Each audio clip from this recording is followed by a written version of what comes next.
లేని సమాజం ఈ దేశానికి కావాలి. జై శ్రీరామ్.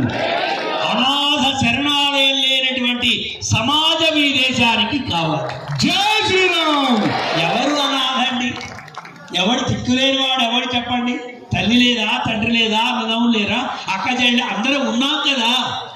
అనాథ ఎలా అవుతాడు అంటే స్వార్థంతో తల్లిదండ్రులను వదిలేసి వాళ్ళని తీసుకెళ్ళి ఎక్కడో వృద్ధాశ్రమంలో పడేసి వాళ్ళ మొహం చూడకుండా వాళ్ళేమో వృద్ధాశ్రమంలో ఉన్నాం, వృద్ధులంగా ఉన్నాం, కృష్ణారామ అనుకుందాం అనేటువంటి ఆలోచన లేకుండా నా కొడుకు రాలేదే, నా కోడలు రాలేదే, నా మనోడు రాలేదే, ఇదే ఏడుపుతో కృషించి అనారోగ్యంతో గతించేటువంటి దుర్గతి ఏ వృద్ధుడికి ఈ దేశంలో కలగకూడదు.